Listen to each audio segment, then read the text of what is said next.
கர்த்தருடைய பரிசுத்த நாமத்திற்கு மகிமை உண்டாவதாக.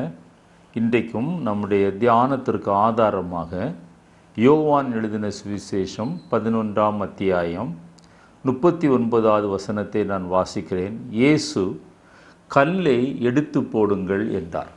ஒரு நிமிடம் நம்முடைய கண்களை மூடி தலைகளை தாழ்த்தி கர்த்தரை நோக்கி பார்ப்போம். நல்ல ஆண்டவரே, நாங்கள் உம்மை நன்றி உள்ள இருதயத்தோடு கூட துதிக்கிறோம், ஸ்தோத்தரிக்கிறோம், ஸ்தோத்தரிக்கிறோம், ஸ்தோத்தரிக்கிறோம் ஆண்டவரே. இந்த நாளிலும் இந்த வசனத்தின் மூலமாக கர்த்தர் எங்களோடு கூட நீர் பேசும்படியாக நாங்கள் ஜெபிக்கிறோம்.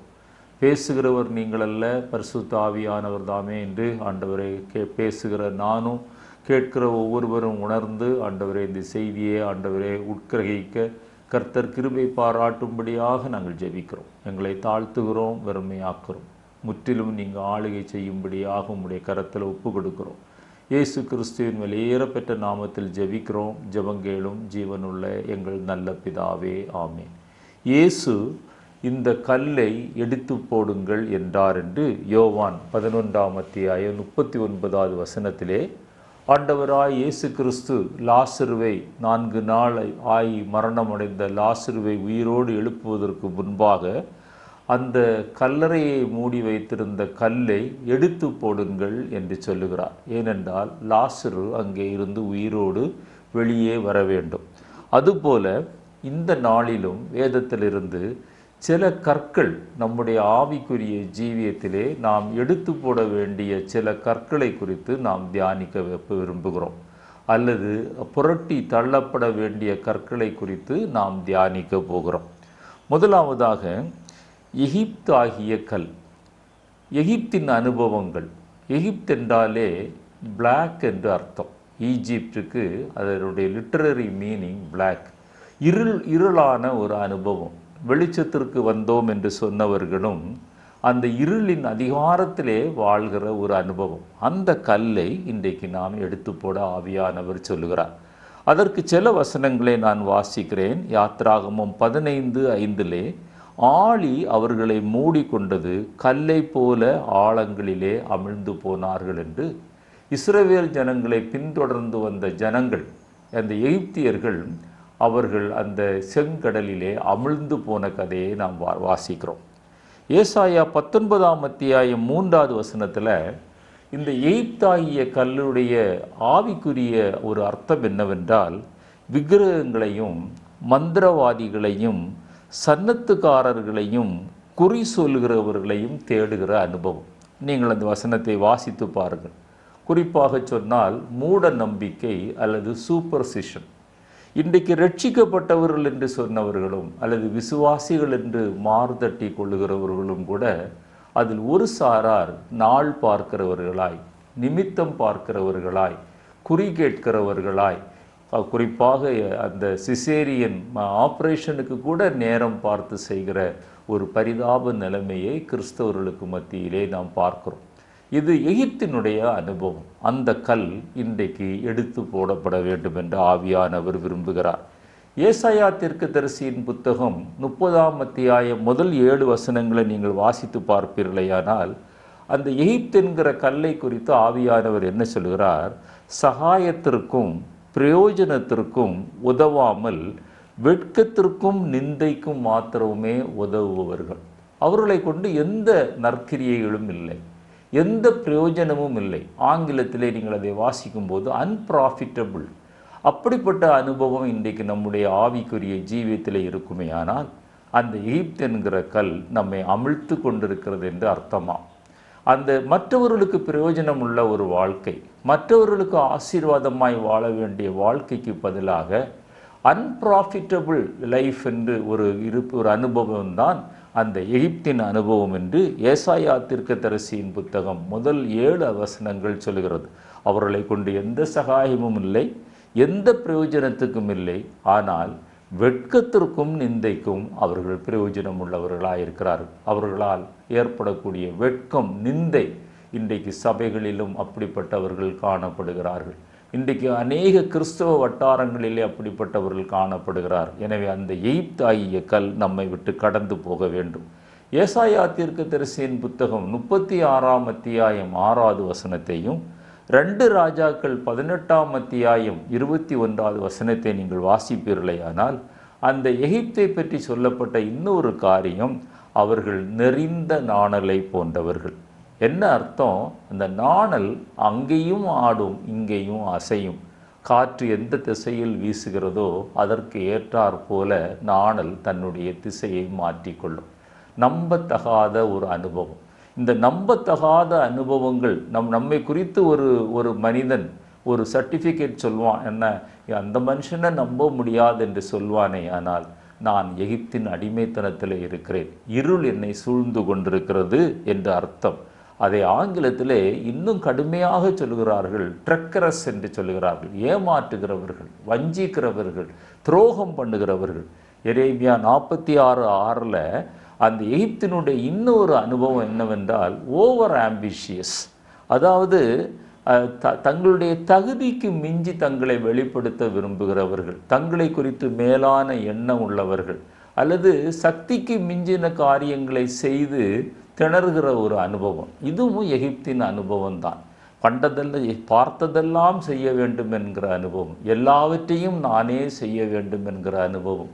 ஊழியத்திலே கூட அப்படிப்பட்ட நபர்களை, போதகர்களை, ஊழியர்களை நீங்கள் பார்க்க முடியும். எல்லாவற்றிலும் தங்களை வெளிப்படுத்துகிற ஒரு அனுபவம், தங்களுடைய பேர் பிரஸ்தாபத்தை விரும்புகிற அனுபவம். சுய விளம்பரக்காரர்கள், சுய பிரஸ்தாபக்காரர்கள், அவர்கள் ஓவர் ஆம்பிஷியஸாக இருக்கிறார்கள். அவர்களை குறித்து என்ன சொல்லப்பட்டிருக்கிறது?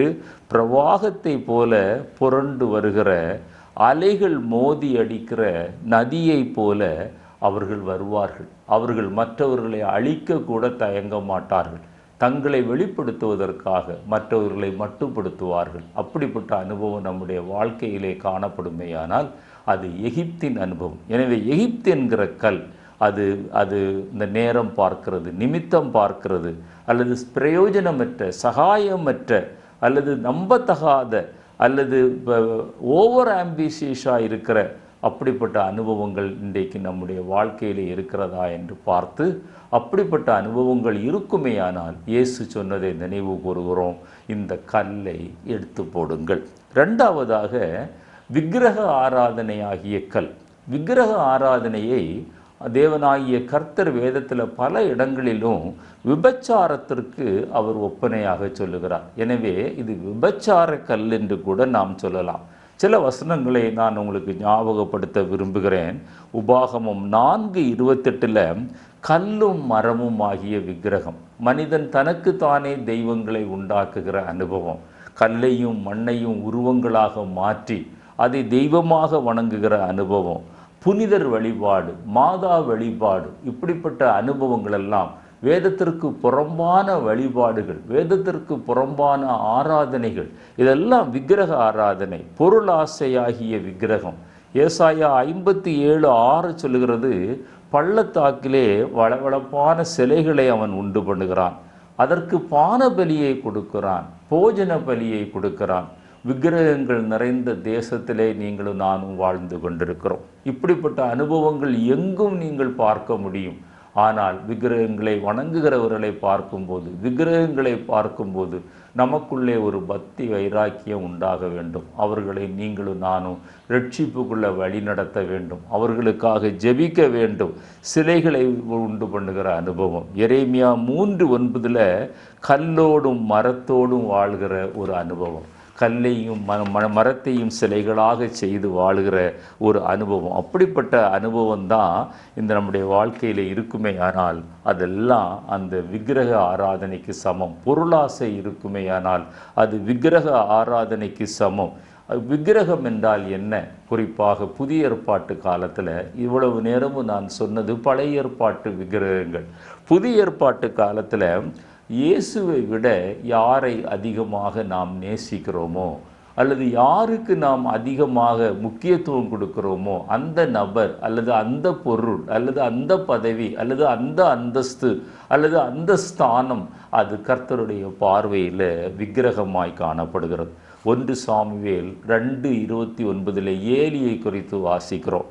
ஏலி ஆசாரியன்தான், ஆனால் தன்னுடைய பிள்ளைகளை அவன் சரியாக அவன் வளர்க்கவில்லை என்று பார்க்கிறோம். அப்படிப்பட்ட நேரத்தில் அந்த பிள்ளைகள் விக்கிரகங்களாக மாறுகிறார்கள். பிள்ளைகளும் மடிந்து போகிறார்கள், ஏலியும் மடிந்து போகிற அனுபவத்தை பார்க்கிறோம். ஆனால் புதிய ஏற்பாட்டு காலத்தில் விக்கிரகம் என்ன தெரியுமா? எசேக்கியேல் தீர்க்கதரிசி 14ஆம் அத்தியாயம் 3வது வசனம் சொல்லுகிறது, பழைய ஏற்பாட்டு காலத்தில் விக்கிரகங்கள் மனிதனுக்கு வெளியே காணப்பட்டது. இன்றைக்கு புதிய ஏற்பாட்டு காலத்தில் விக்கிரகங்கள் இருதயத்திலே நாட்டப்பட்டிருக்கிறது. கர்த்தரை விட எதை அதிகமாக நம்முடைய இருதயத்தில் வைத்து கொண்டாடுகிறோமோ அதுதான் நம்முடைய விக்கிரகம். எனவே அந்த விக்கிரகமாகிய கல், ஆவியானவர் என்ன சொல்லுகிறார்? அதை விபச்சார கல் என்று சொல்லுகிறார். தேவனோடும் விக்கிரகத்தோடும் கூட நீங்கள் இணைந்திருக்க முடியாது. கற்புள்ள கன்னிகையாய் கிறிஸ்துவுக்கு ஒரே மனைவியாக, ஒரே மணவாட்டியாக தேவன் நம்மை நியமித்திருக்கிறார்.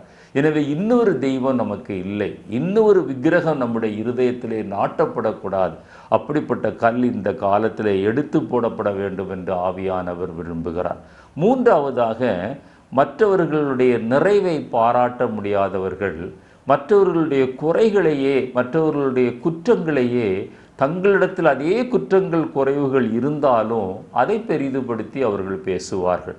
அந்த குற்றப்படுத்துகிற கல். யோவான் எழுதின சுவிசேஷம் 8ஆம் அத்தியாயம் 7வது வசனத்தில் விபச்சார ஸ்திரீயை கல்லறிந்து கொல்வதற்காக திரள் கூட்டம் ஜனங்கள் ஆண்டவராய் இயேசு கிறிஸ்துவுக்கு முன்பாக நின்று கொண்டிருக்கிறார்கள். ஆண்டவர் சொல்கிறார், உங்களில் பாவம் செய்யாதவன் முதலிலே கல்லெறியட்டும் என்று சொன்னபோது அங்கே ஒருவரை கூட காண முடியவில்லை. எனவே தாங்கள் அந்த குற்றத்தை செய்து கொண்டிருந்த போதும், ஆனால் இன்னொருவர் அந்த குற்றத்தை செய்யும் போது அதை பெரிதுபடுத்துகிற அனுபவம் நம்முடைய வாழ்க்கையில் இருக்குமேயானால், ஆண்டவர் இன்றைக்கு சொல்லுகிறார், நாம் இந்த குற்றப்படுத்துகிற கல் என்று நாம் அறிந்து கொள்ள வேண்டும். குற்றப்படுத்துகிற கல். இயேசுவை அப்படி குற்றப்படுத்தினார்கள். அந்த விபச்சார ஸ்திரியை அவள் பாவம் செய்தது உண்மைதான். ஆனால் கல்லறிய வந்தவர்கள் அதே பாவத்திற்கு அவர்கள் உள்ளானவர்களாயிருந்தார்கள். எனவே உன் கண்ணில் இருக்கிற உத்தரத்தை நீ உணராமல் உன் சகோதரன் கண்ணில் இருக்கிற துரும்பை பார்க்கிறது என்ன என்று ஆண்டவராய் இயேசு கிறிஸ்து சொல்வதை நாம் நினைவு கூற வேண்டும். நான்காவது கல், நாம் எடுத்து போட வேண்டிய கல் என்னவென்றால், மற்றவர்கள் மேலே எறிவதற்கு ஆயத்தமாக நாம் வைத்திருக்கிற கல். அதுவும் குறிப்பாக மற்றவர்கள் உபத்திரவப்படும் போது, வேதனைப்படும் போது அவர்களுக்கு ஆறுதல் சொல்வதற்கு பதிலாக, அல்லது அவர்களுக்காக ஜெபிப்பதற்கு பதிலாக, அவர்களுடைய கஷ்டங்களுக்கு, அவர்களுடைய வேதனைகளுக்கு காரணம் கற்பித்து குற்றம் நாம் செய்வோமையானால் உபத்திரவத்திலே நாம் எறிகிற அந்த கல் என்று ஆவியானவர் சொல்லுகிறார். 2 சாமுவேல் 16ஆம் அத்தியாயம் 6வது வசனத்தையும் 13வது வசனத்தை நீங்கள் வாசித்து பார்ப்பீர்களேயானால், அப்சலோமுக்கு பயந்து கால்நடையாக தாவீது ராஜா போய்கொண்டிருக்கிறார். அவர் வனாந்திரத்தை நோக்கி போய்கொண்டிருக்கிறார். அப்பொழுது சிமேயும் மற்றவர்களும் அவர் தூஷிக்கிறார்கள். தாவீது ராஜாவை தூஷித்து அவர் மேல் கல் எறிந்தார்கள் என்று வேதத்திலே வாசிக்கிறோம். என்னை கேட்டுக்கொண்டிருக்கிற அருமையான தேவனுடைய பிள்ளையே, மற்றவர்களுக்கு வியாதி வரும்போது, பலகீனங்கள் வரும்போது, அல்லது மற்றவர்களுக்கு ஒரு உபத்திரவம் வரும்போது அவர்களுக்காக ஜெபிக்கிற அனுபவம் நம்முடைய வாழ்க்கையிலே காணப்படுகிறதா? அல்லது அவர்கள் இப்படி நடந்ததுனால தான், இப்படி செய்ததுனால தான் அவர்களுக்கு இந்த உபத்திரவம் என்று நீங்களும் ஒரு கல்லை எறிகிறவர்களாய் காணப்படுகிறீர்களா? ஆவியானவர் சொல்லுகிறார், அந்த கல்லை எடுத்து போடுங்கள். 5வதாக உணர்வற்ற கல் என்று வேதத்திலே வாசிக்கிறோம்.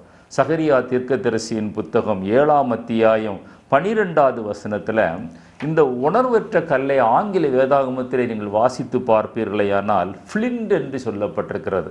அதாவது வெரி ஹார்ட் கிரே ஸ்டோன், ரொம்ப கடினமான கிரே கலர் உள்ள ஒரு கல் என்று சொல்லப்படுகிறது, ஃப்ளிண்ட்.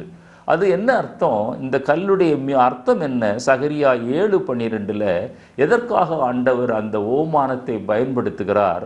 சத்தியத்தை, உபதேசத்தை கேட்க மனதில்லாதவர்கள். இது சத்தியம் என்று அவர்களுக்கு தெரியும். இந்த உபதேசம் உங்களுடைய ஆவிக்குரிய ஜீவியத்திற்கு அது மேலானது, அது நல்லதென்று நமக்கு தெரியும். ஆனாலும் கேட்க மனதில்லை. கேட்க மனதில்லாத செவிகள். எனவே தான் ஆண்டவர் சொன்னார், காது உள்ளவன் கேட்க கடவன். அந்த செவிகளில் ஒரு ஒரு ஒரு அடைப்பு இருக்கிறதான ஒரு அனுபவம். கேட்க மனதில்லை.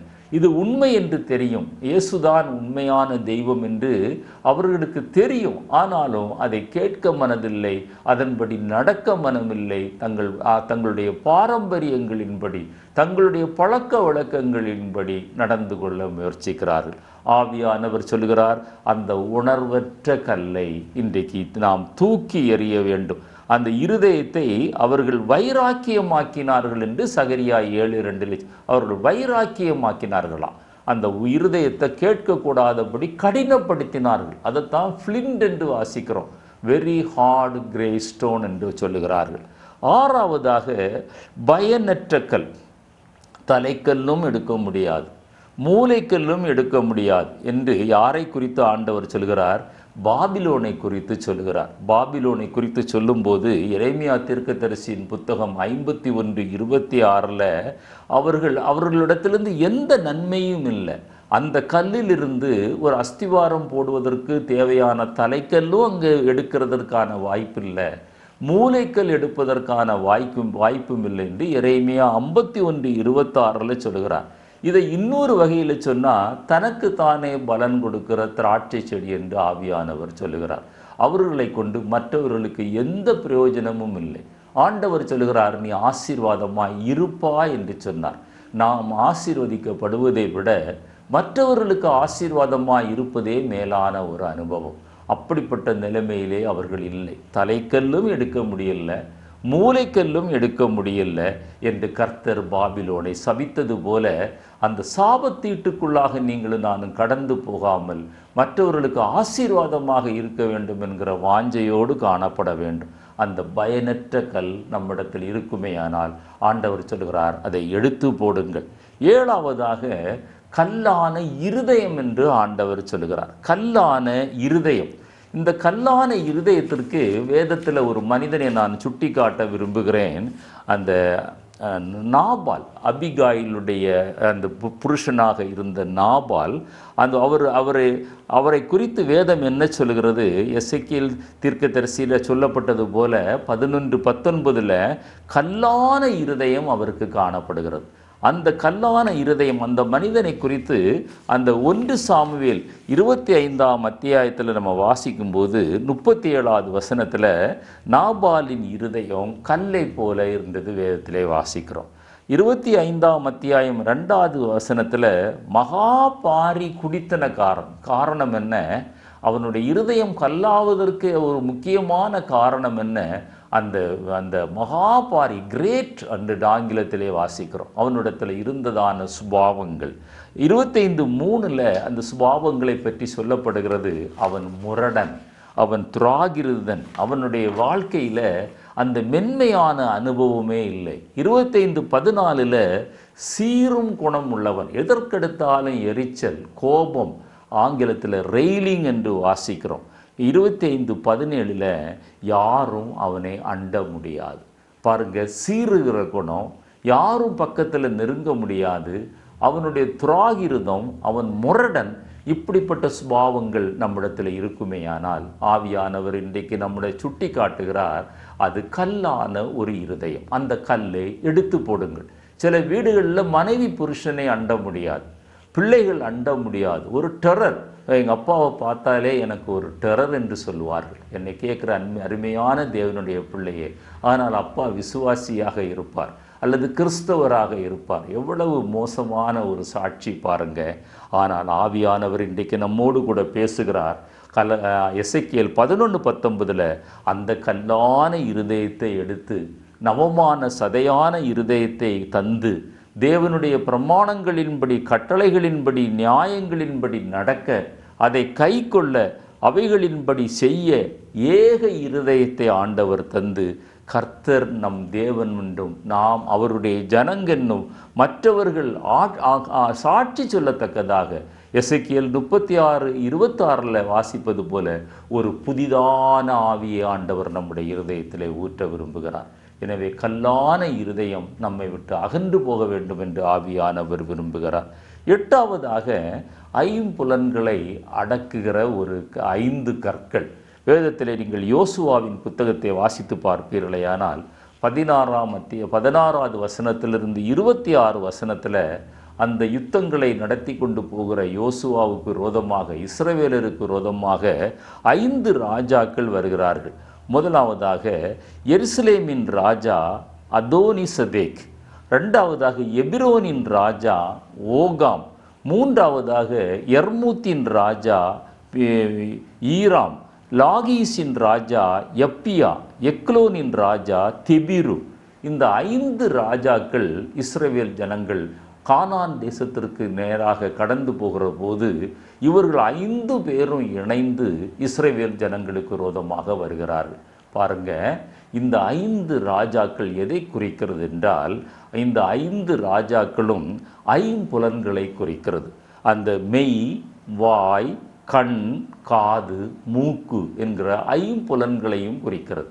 இந்த 5 ராஜாக்களும் கடைசியில் எங்கே போகிறார்கள்? ஒரு கெபிக்குள்ளாக அவர்கள் ஒளிந்து கொள்ளுகிறார்கள். அவர்கள் தோல்வியை சந்தித்த போது கெபிக்குள்ளாக ஒளிந்து கொள்ளுகிறார்கள்.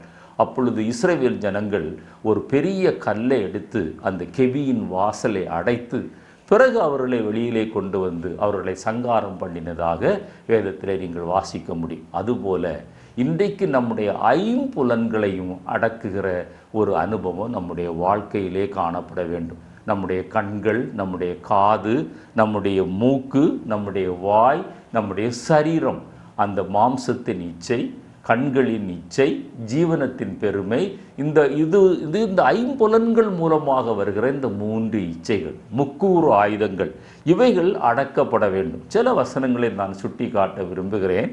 யோபு 31:1 அவர் சொல்லுகிறார், கண்களோடு உடன்படிக்கை பண்ணின நான். கண்களோடு ஒரு உடன்படிக்கை. தாவீது ராஜாவுடைய அனுபவத்தை பாருங்க. வாய் மீறாதபடி நான் உடன்படிக்கை பண்ணுகிறேன். சங்கீதம் 39:1 சொல்கிறார், என் வாயினால் பாவம் செய்யாதபடி என் வழிகளை காக்க கடிவாளத்தினால் என்னுடைய வாயை கட்டுகிறேன். வீணான வார்த்தைகளை பேசுகிற அனுபவம், பார்க்கக்கூடாத காரியங்களை பார்க்கிற அனுபவம். விசுவாசிதான் ரட்சிக்கப்பட்டவர் என்று சொல்லுகிறவர் தான், ஆனால் தகாத காரியங்களை இன்டர்நெட்டில் பார்க்கிறதா இருந்தால் ஆண்டவர் இன்றைக்கு சொல்கிறார், 5 புலன்களை அடக்குகிற அந்த கெபியை மூடின கல் நம்முடைய கண்களை மூட வேண்டும், நம்முடைய காதை மூட வேண்டும், புறங்கூறுதல், கோல் சொல்லுதலை கேட்காத காதாக மாற வேண்டும், நம்முடைய சரீரம் அந்த கடிவாளத்தினால் கட்டப்பட வேண்டும். சங்கீதம் 141:3 தாவீது திரும்பவும் சொல்லுகிறார், கர்த்தாவே என் வாய்க்கு காவல் வையும், என் உதடுகளின் வாசலை நீர் காத்து கொள்ளும். வீணான வார்த்தைகள், அந்த வீணான புறங்கூறுதல், கோல் சொல்லுதல், மற்றவர்களை பற்றி பேசுகிறது, அவதூறு பேசுகிறது, இதெல்லாம் இருக்குமேயானால் நம்முடைய 5 புலன்களை அடக்கத்தக்க அந்த ஒரு கல்லால் நம்முடைய 5 புலன்கள் அடக்கப்பட வேண்டும் என்று ஆவியானவர் விரும்புகிறார். 9வதாக புறக்கணிக்கிற ஒரு கல். அதாவது ஒரு மனிதனுடைய முகத்தோற்றத்தை பார்த்து அல்லது ஒரு மனிதனுடைய அவனுடைய பேக்ரவுண்ட் அல்லது அவனுடைய குடும்ப சூழ்நிலையை பார்த்து அவனை புறக்கணிக்கிற அல்லது தாழ்வாய் நினைக்கிற ஒரு கல்லை குறித்து சங்கீதம் 118:22 நாம் வாசிக்கிறோம். ஆண்டவராய் இயேசு கிறிஸ்துவை யூதர்கள் ஏற்றுக்கொள்ளவில்லை. ஏனென்றால் அவங்களுடைய வேத அறிவின்படி அவர் கிறிஸ்து என்று அவர்களால் ஏற்றுக்கொள்ள முடியவில்லை. அதைத்தான் சங்கீதம் 118:22 வீடு கட்டுகிறவர்கள் ஆகாததென்று தள்ளின கல்லே மூளைக்கு தலைக்கல்லாயிற்று. அவர்களால் ஏற்றுக்கொள்ள முடியாத ஒரு கல். ஏன் அவர்களால் ஏற்றுக்கொள்ள முடியல? அவங்களுக்கு ஏற்கனவே ஒரு ப்ரீ கன்சீவ்டு ஐடியா அல்லது ஒரு ப்ரிஜுடிஸ்டு மைண்டு அவங்களுக்கு இருக்கிறது. ஏற்கனவே இயேசு என்றால், கிறிஸ்து என்றால் இப்படித்தான் இருப்பார், அவர் இங்கிருந்து தான் வருவார், அவர் இப்படித்தான் இருக்க முடியும் என்றெல்லாம் அவர்கள் ஒரு திட்டத்தை போட்டு வைக்கிறார்கள். இது போன்ற கல் நம்முடைய வாழ்க்கையிலே காணப்படுமே. ஆனால் ஆண்டவர் சொல்கிறார், அந்த புறக்கணிக்கிற கல்லை இன்றைக்கு நீங்களும் நானும் எடுத்து போட வேண்டும் என்று ஆவியானவர் விரும்புகிறார். அநேகருடைய வாழ்க்கையில் அப்படிப்பட்ட அந்த கல் காணப்படுகிறது. எனவே நாம் மற்றவர்களுடைய முகத்தோற்றத்தை பார்த்து, அவர்களுடைய குடும்ப சூழ்நிலையை பார்த்து, அவர்களுடைய அந்தஸ்தை பார்த்து, அவர்களுடைய பதவியை பார்த்து, உலகத்தில் உள்ள அவர்களுடைய ஸ்டேட்டஸை பார்த்து ஒரு மனிதனை நீங்களும் நானும் நியாயம் தீர்க்கக்கூடாது அல்லது ஜட்ஜு பண்ணக்கூடாது. அவனுக்குள் இருக்கிறவர் அதே ஆவியானவர் தான் நமக்குள்ளும் இருக்கிறார் என்று விசுவாசித்து எல்லாரையும் சமமாக நினைக்கிற ஒரு அனுபவம் காணப்பட வேண்டும். 10வதாக சோதனைகளை மேற்கொள்ள வேண்டிய ஒரு கல். அதை மேற்கொள்ள முடியாதபடி ஒரு கல் போன்று நம்முடைய வாழ்க்கையிலே அனுபவங்கள் இருக்குமேயானால் அவைகளை எடுத்து போட வேண்டும். மத்தேயு 4:3 சோதனைக்காரன் ஆண்டவரை சோதிக்கிறார். 40 நாட்கள் அவர் வனாந்தரத்தில் அவர் உபவாசம் பண்ணி முடித்த உடனே அவர் பசியாயிருக்கிறார், அவர் தாகமாயிருக்கிறார். அப்பொழுது பிசாசானவன் வந்து சொல்லுகிறார், இந்த கல்லுகளை நீர் அப்பங்களாக மாற்றி நீர் சாப்பிடும் என்று சொல்லுகிறார். இது போன்ற சோதனைகள் வரும்போது நம்முடைய வாழ்க்கை எப்படி இருக்கிறது? மனுஷன் அப்பத்தினால் மாத்திரமல்ல, அவன் வாயிலிருந்து புறப்படுகிற தேவனுடைய வாயிலிருந்து புறப்படுகிற ஒவ்வொரு வார்த்தையினாலும் பிழைப்பான் என்று சொன்ன அந்த கர்த்தருடைய வார்த்தையை நினைவு கூறுகிறார். என்னை கேட்டுக்கொண்டிருக்கிற அருமையான தேவனுடைய பிள்ளையே, அதுபோல சோதனைகளை மேற்கொள்ள முடியாதபடி ஒரு கல் நம்முடைய வாழ்க்கையிலே குறுக்கிடுமையானால் ஆண்டவர் இன்றைக்கு சொல்லுகிறார், சோதனைகளை மேற்கொள்ளத்தக்கதாக அந்த கல்லை நம்முடைய வாழ்க்கையிலிருந்து எடுத்து போட வேண்டும். 11வதாக அவ்விசுவாசமாகிய கல். மார்க்கு 16:3 வாசிக்கிறோம், அங்கே ஸ்திரீகள் கல்லறைக்கு நேராக இயேசுவை அடக்கம் பண்ணின கல்லறைக்கு முன்பாக போய் நிற்கிறார்கள். அவர்கள் சொன்ன ஒரு காரியம் என்னவென்றால், இந்த கல்லை நமக்காக எவன் புரட்டி தள்ளுவான் என்று அவர்கள் அவ்விசுவாசத்தோடு கூட தான் அந்த இடத்திற்கு கடந்து போகிறார்கள். ஆனால் இயேசு தான் மரிக்கப் போவதையும் தான் உயிர்த்தெழப் போவதையும் அதை குறித்து பல தடவை அவர்களிடத்தில் பேசியிருந்தாலும் அது அவர்களுடைய நினைவுக்கு வரவில்லை, அதை அவர்கள் விசுவாசிக்கவில்லை. அதுபோல தேவனுடைய வாக்குத்தத்தங்களை விசுவாசியாதிருக்கிற ஒரு அனுபவம், அவ்விசுவாசம் நம்முடைய வாழ்க்கையிலே இருக்குமேயானால், இது எப்படி நடக்கும் என்று நீங்களும் நானும் நினைப்போமேயானால், அந்த அவ்விசுவாசக்கல் ஆண்டவராய் இயேசு சொல்கிறார், அந்த கல்லை எடுத்து போடுங்கள். 12வதாக மத்தேயு 27:66 இயேசுவை அடக்கம் பண்ணின அந்த கல்லறை வாயிலில் இருந்த கல்லை வைத்து முத்திரை போடுகிறார்கள். யார் முத்திரை போடுகிறார்கள்? அந்த ரோம அரசாங்கம் யூதர்களுடைய பேச்சை கேட்டு முத்திரை போடுகிறார்கள். ஏன்? அவங்க சொல்லப்பட்டது, அந்த இவர் உயிரோடு இருக்கும்போதே இவன் உயிர்த்தெழுவான் என்று சொல்லியிருக்கிறான், எனவே இதை முத்திரை போட வேண்டும். ஏனென்றால் அவனுடைய சீசர்கள் அதை களவாடி கொண்டு போய் உயிர்த்தெழுந்தார் என்று பொய் சொல்வார்கள் என்று சொல்லி முத்திரை போட்டார்கள் என்று வேதத்திலே நாம் வாசிக்கிறோம். இது எதை காட்டுகிறது? சத்தியத்தை அறிந்தும் சத்தியத்தை அடக்குவதற்கு சிலர் நாம் முயற்சிக்கிறோம். நமக்கு தெரியும் இதுதான் சத்தியம் என்று தெரியும், ஆனால் வெளியிலே நாம் அதை சொல்ல மாட்டோம். அதை சொன்னால் அவர்கள் என்ன நினைப்பார்களோ என்று நினைப்போம். நம்முடைய உறவினர்களிடத்தில், நம்முடைய குடும்பத்தினரிடத்தில், நம்முடைய நண்பர்களிடத்தில், நம்மோடு கூட வேலை பார்க்கிறவர்களிடத்தில், நம்மை சுற்றிலும் வசிக்கிற ஜனங்களுக்கு மத்தியில் அந்த சத்தியத்தை சத்தியமாக சொல்ல முடியாமல் நம்முடைய இருதயத்தில் நாம் அடக்கி வைத்திருப்போமே. ஆனால் அன்றைக்கு இயேசுவினுடைய கல்லறைக்கு மேலே ஒரு கல்லை வைத்து முத்திரை போட்ட அனுபவம் போலத்தான் ஆண்டவர் நம்முடைய வாழ்க்கையை பார்க்கிறார். ஆண்டவர் நம்மை முத்திரை மோதிரமாக மாற்ற விரும்புகிறாரே தவிர, முத்திரை போட்டு சத்தியத்தை அடக்குகிற விசுவாசியாக, கிறிஸ்தவனாக ஆண்டவர் நம்மை பார்க்க விரும்பவில்லை. எனவே என்னை கேட்டுக்கொண்டிருக்கிற அருமையான தேவனுடைய பிள்ளையே, சத்தியத்தை சத்தியமாய் எல்லாரிடத்திலும் தைரியமாய் சொல்ல கர்த்தர் நமக்கு இந்த நாளிலே உதவி செய்வாராக. அடுத்ததாக லூக்கா எழுதின சுவிசேஷம் 19:44 இயேசு இஸ்ரவேலரை பார்த்து அல்லது யூதர்களை பார்த்து சொல்கிறார், உன் சமாதானத்திற்கு ஏற்றவைகளை நீ அறியாமல் போனபடியினால் உன்னை கர்த்தர் சந்திக்க போகிற காலத்தை நான் சந்திப்பதற்காகத்தான் நான் இந்த உலகத்தில் மனுக்குமாரனாய் வந்தேன், நீ அறியாதபடியினால ஆண்டவர் சொல்றாரு, அழிவு உண்டாகும், ஒரு கல்லின் மேல் இன்னொரு கல் இல்லாதபடி அது அழிந்து போகும் என்று சொல்கிறார். யூதர்களுக்கு ஆண்டவர் எத்தனையோ முறை தன்னை வெளிப்படுத்தினார். நானும் பிதாவும் ஒன்றாயிருக்கிறோம் என்று சொன்னார். என்னுடைய கிரியைகளை பார்த்தாவது நான் தேவகுமாரன் என்று நீங்கள் விசுவாசியுங்கள் என்று சொன்னார். அப்படி சொன்ன போதெல்லாம் அவர்கள் ஏற்றுக்கொள்ளவே இல்லை.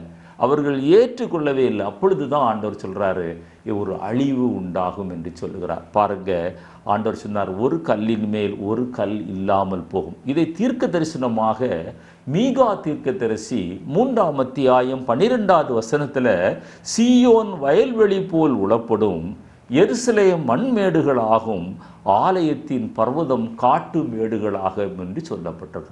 தீத்துராயன் காலத்தில் எருசலேம் தேவாலயம் அக்கினிக்கு இரையாக்கி சுட்டரிக்கப்பட்டது, தரைமட்டமாக்கப்பட்டது. எருசலேம் முழுவதும் அங்கு இருந்ததான பெரிய பெரிய கரைமட்டமாக்கப்பட்டது. இஸ்ரவேல் ஜனங்கள் சிறையாக கொண்டு போகப்பட்டார்கள். 70 வருஷம் பாபிலோனுடைய அடிமைத்தனத்திலே காணப்பட்டார்கள். காரணம் என்ன? அவர்கள் தேவனை அறிந்தும் அவரை தேவன் என்று ஏற்றுக்கொள்ளார். இது ஆண்டவர் ஒரு அழிவை ஏற்படுத்தினார். அழிவு உண்டாக்கு கல், இடிக்கப்படும் கல்.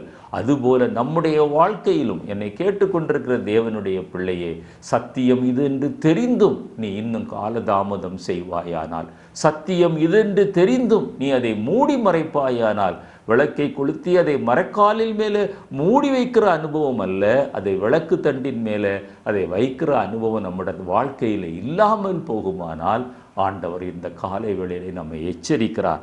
அந்த எச்சரிப்பின் சத்தத்தை கேட்டு நீங்களும் நானும் மனம் திரும்ப வேண்டும் என்று ஆவியானவர் விரும்புகிறார். அடுத்ததாக ஊழியத்திற்கு விரோதமாக உருவாக்கப்படுகிற கற்கள்.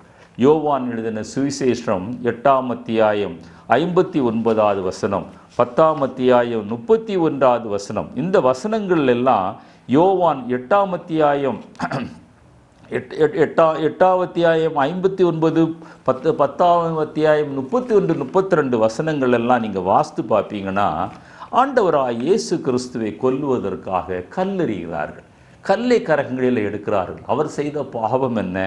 அவர் சத்தியத்தை சத்தியமாக போதித்தார், முகத்தாட்சிணியம் இல்லாமல் போதித்தார். அவர் மனுஷகுமாரனாய் இந்த உலகத்திலே கடந்து வந்தார், மனுக்குலத்தை ரட்சிப்பதற்காக இந்த உலகத்திலே கடந்து வந்தார். அவருடைய ஊழியத்தை முடிப்பதற்காக, அவரை கொன்று அவருடைய ஊழியத்தை நிறைவேற்றாமல் தடுப்பதற்காக பல முறை அவரை கல்லறிவதற்கு அவர்கள் எடுத்தார். அதுபோன்ற கல் நம்முடைய வாழ்க்கையிலே காணப்படுகிறதா?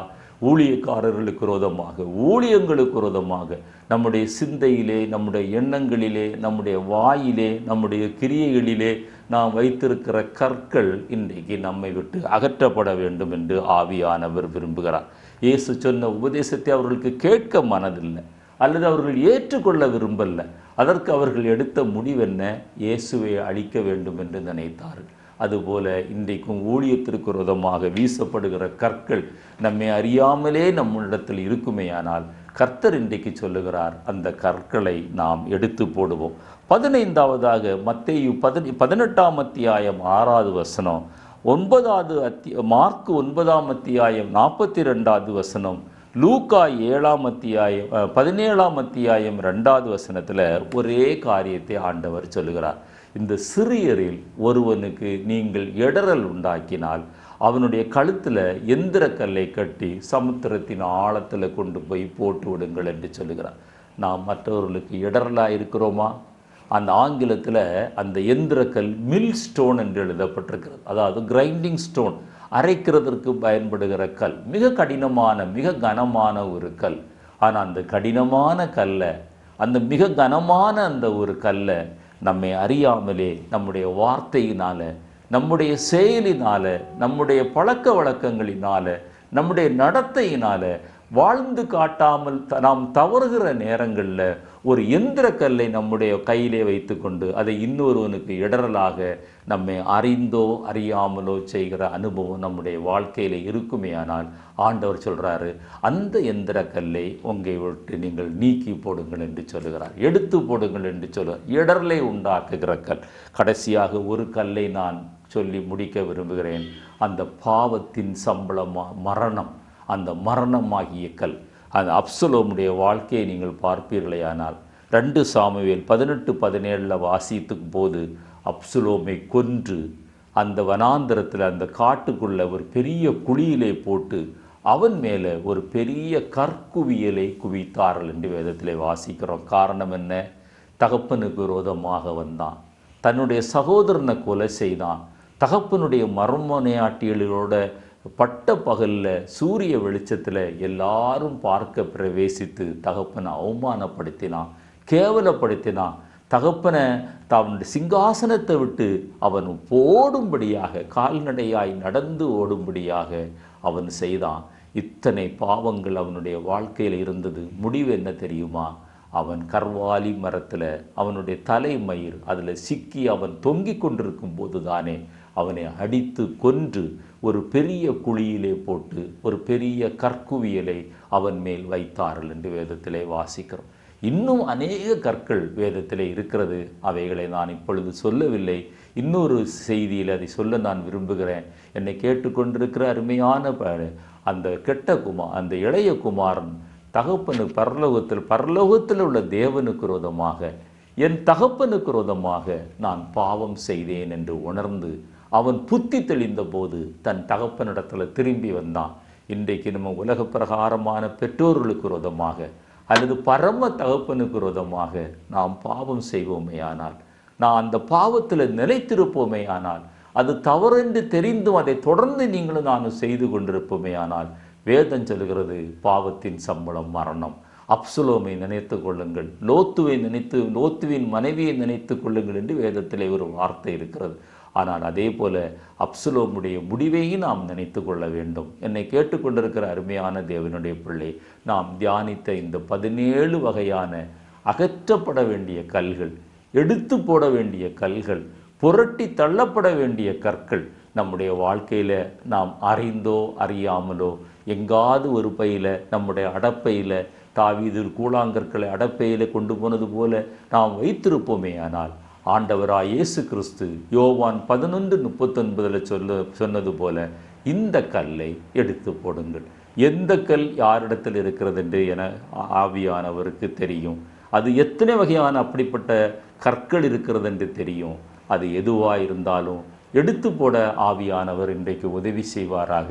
அல்லது பல முறை நாம் முயற்சித்தும் எடுக்க முடியாமல் இருந்தால், பலத்தினாலும் அல்ல, பராக்கிரமத்தினாலும் அல்ல, என்னுடைய ஆவியினாலே ஆகும் என்று சொன்ன பரிசுத்த ஆவியானவர் அப்படிப்பட்ட அந்த இடைஞ்சலான அந்த இடையூறு பண்ணுகிற கற்களை நம்முடைய ஆவிக்குரிய ஜீவியத்தை விட்டு எடுத்து போட்டு நம்மை எழும்பி பிரகாசிக்க பண்ணுவாராக.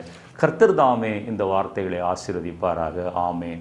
உங்களுக்காக நாங்கள் ஜெபிக்கிறோம், நீங்களும் எங்களுக்காக ஜெபியுங்கள். தொடர்ந்து கர்த்தருடைய நாமத்தை மகிமைப்படுத்துவோம். இது போன்ற கற்கள் நம்மிடத்தில் வந்து சேராதபடி இருப்பதை அகற்றி தொடர்ந்து பரிசுத்தமாய் வாழ முயற்சிப்போம். தேவன் நம் அனைவரையும் ஆசீர்வதிப்பாராக. ஆமேன்.